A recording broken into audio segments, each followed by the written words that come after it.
잠언 제16장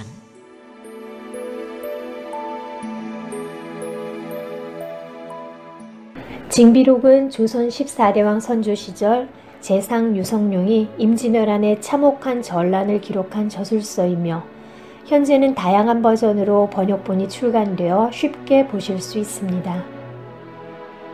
당시 선조와 양반 세력들은 명을 향한 사대주의와 자신들의 기득권 유지에 급급하여 전쟁에 대한 대비는 안중에도 없었습니다.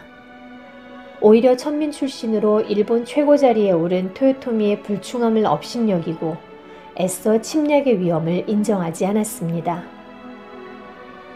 반면 일본을 통일한 토요토미 히데요시는 잔존 불만 세력들을 통제하고 안정적으로 정권 이양을 하기 위해 조선 침략을 구상하여 조선을 정탐한 결과 전쟁 준비가 전무한 상황을 확인하고 임진왜란을 결행했습니다.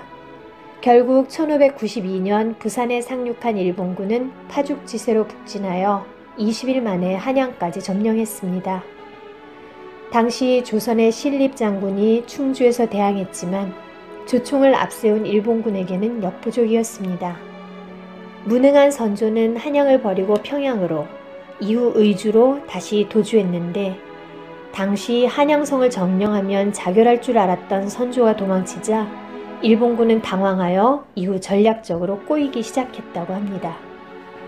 당시 명나라는 신하의 나라를 보호한다는 명목으로 조선에 파병하지만 이는 허울 좋은 말뿐이며 일본과의 전쟁은 가급적 피하였고 오히려 조선 백성들을 침탈하는 또 하나의 외세일 뿐이었습니다.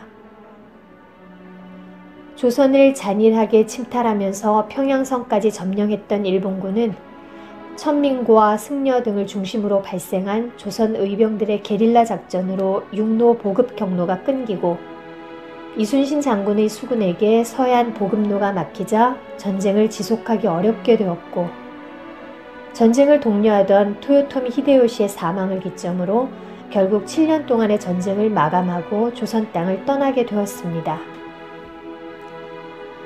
그러나 선조는 이 와중에도 이순신에 대한 백성들의 신뢰와 칭송을 시기하여 그를 반역죄로 몰아 죽이려 하고 조선의 의병보다는 명나라가 나라를 구했다고 말하는 등 망언을 서슴지 않았습니다.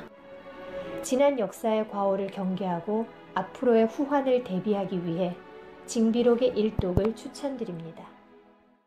사람이 마음으로 자기의 길을 계획하실지라도 그의 걸음을 인도하시는 이는 여호와시니라.